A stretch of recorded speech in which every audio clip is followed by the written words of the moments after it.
Bonjour tout le monde, j'espère que vous allez bien. On va utiliser Gaïa et regarder ce qui se passe dans la 3D. Allez, qu'est-ce qu'on a matériellement, physiquement, pratiquement? Allez, on a la numéro 36, la pleine lune. On parle de voyage, on parle de romance, on parle de potentiel. Il y a un déplacement à venir, les choses vont avancer.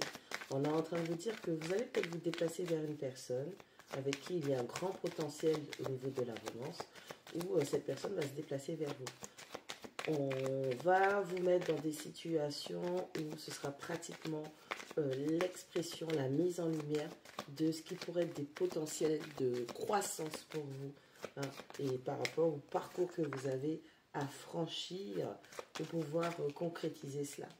Vous êtes en train de finir de clôturer des cycles. Ça peut être par rapport à des projets que vous devez mettre en place et que pour l'instant vous avez eu des freins. Ça peut être par rapport à l'amour ou ça peut être par rapport à l'amour de quelque chose. La numéro 1, l'arbre de vie. On parle de commencement, de quelque chose de nouveau. Vous êtes dans votre phase de fertilité, de créativité. Vous êtes sur votre chemin et en plus de ça, vous avez des bénédictions qui sont en train de s'enclencher parce que justement, vous êtes en train d'assumer qui vous êtes parce que c'est la numéro 1. Je rappelle que l'arbre de vie, c'est vous. Vous êtes le représentant de l'arbre de vie. La numéro 5, Gaïa. On vous parle de votre sagesse, de votre connaissance, de votre intégrité, de votre savoir et de votre compréhension spirituelle. Allez, émotionnellement, vous êtes en train d'acter les choses. Ça vous permet d'avoir plus de connaissances, de compréhension spirituelle. Ça vous permet aussi de décortiquer les choses pour avoir plus de sagesse.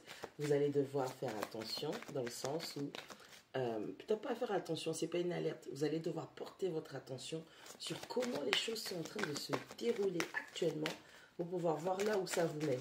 Essayez de voir en avance plutôt. La numéro 26, la paix. Allez, cette situation à long terme, vous devez être capable de pouvoir dissoudre toutes les pensées perturbatrices, tout ce qui pourrait vous faire être dans des schémas de sabotage, ou en tout cas tout ce qui pourrait vous éloigner de votre chemin parce que vous avez des choses à accomplir. Et c'est quelque chose qui va durer un petit peu. On parle de cycle, on parle de durée, on parle d'intensité aussi. Il va falloir instaurer la paix en vous, dans votre esprit. Numéro 23, les ailes de la nuit. On vous demande de faire face à vos peurs. Okay, on vous demande de libérer, de relâcher votre subconscient. On vous demande de guérir. Et en plus de ça, encore une fois, c'est du 23. Donc, c'est votre état émotionnel va engendrer des pensées bloquantes, limitantes, saboteuses.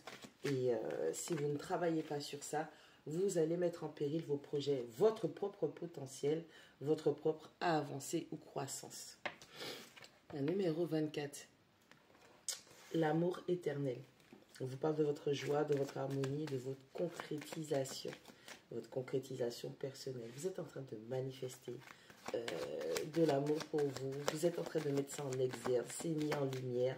Vous êtes en train de concrétiser du bonheur et on vous demande de trouver votre équilibre, de rester dans l'harmonie pour que les choses puissent continuer. Libérez-vous, arrêtez de retenir, arrêtez de vous accrocher à ce qui ne vous sert plus. La numéro 15, la tentatrice. On parle d'une énergie féminine qui va venir pour séduire, tromper, trahir, faire des promesses, se briser.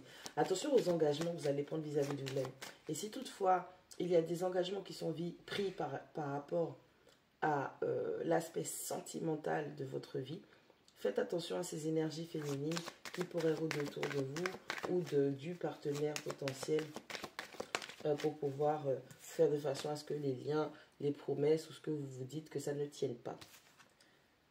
Ça peut être vous aussi par rapport aux choix, aux décisions que vous avez prises. Vous allez être testé. On va voir si vous allez tenir bon, si c'est vraiment ce que vous voulez, puisque c'est ce qui se manifeste. À partir du moment où vous faites des choix, vous prenez des décisions pour faire ceci, pour être avec telle personne, pour être comme ceci, comme cela, vous travaillez, peu importe ce que c'est, vous aurez toujours ce qu'on appelle des tests spirituels, donc des énergies plutôt féminines qui vont venir vous tenter. Que vous soyez un homme ou une femme, ça n'a aucune importance. Ces énergies vont venir vous tester, vous tenter pour essayer de vous éloigner de votre chemin ou au contraire vous montrer que vous êtes sur la bonne voie et que vous devez tenir bon. La numéro 27, la forêt enchantée. On vous parle de mystère, de magie et d'excitation. Bon, allez, encore une fois, la boucle est bouclée. On est en train de se rendre compte, il y a quelqu'un qui repère les schémas là. Et c'est quelque chose qui est assez excitant parce que c'est la preuve que vous êtes vraiment sur un parcours de se connaître soi-même. Vous êtes en train de repérer vos propres schémas. Vous êtes en train de repérer là où des bénédictions s'activent. Donc vous êtes en train de repérer limite vos saisons. Votre saison de naissance, votre saison de vie où les choses sont en train de se faire tranquillement, tout est cool. Votre saison de mort là où il n'y a rien, on vous demande de vous régénérer, de vous purifier. C'est quelqu'un qui est en train de repérer ses propres cycles et propres schémas. Et vous avez la numéro 30, l'arbre flamme. On vous parle d'un nouveau départ. Le départ, le commencement de quelque chose de nouveau. Il y a un nouveau départ, quelque chose qui va être ancré, quelque chose qui va être passionné, passionnant. Et vous allez devoir vous lier à une énergie, une situation, à une personne, à vous-même, à des circonstances qui vont mettre encore plus de feu. Et ça, c'est dans le bon sens. Par rapport au potentiel que vous avez ou qui se présente à vous, par rapport à des déplacements, des voyages, sortir de votre zone de confort, il va falloir dissoudre toutes les pensées perturbatrices. Il va falloir dissoudre tous les doutes que vous avez. Parce que vous seriez tenté d'abandonner ou de laisser de côté ce potentiel et de ne pas l'exploiter pour le concrétiser. On a l'arbre flamme, on a les ailes de la nuit, on a l'excitation, enfin la forêt enchantée. Et il y a un nouveau départ qui se présente à vous. Et on vous dit que vous ne devez pas être dans le sabotage. Et donc, du coup, il va falloir vraiment que vous repériez les choses qui vous... les pensées, les comportements, les blessures, tout ce qui vous fait peur. Il va falloir les affronter pour pouvoir vous libérer et guérir de ça totalement. On a Gaïa, on a l'amour éternel, on a l'arbre flamme. C'est un message d'amour de vos guides, de la terre, pour vous dire que vous êtes arrivé à un point de croissance. Vous devez continuer à avancer. Vous êtes aimé et cet amour qui vous est donné ou que vous avez pour vous-même, vous devez le concrétiser par un nouveau départ pour pouvoir aboutir à des projets. On a des personnes qui vont s'améliorer professionnellement, sentimentalement, concrètement dans la matière, selon les situations et selon le potentiel que vous allez exploiter chez vous avec une autre personne aussi.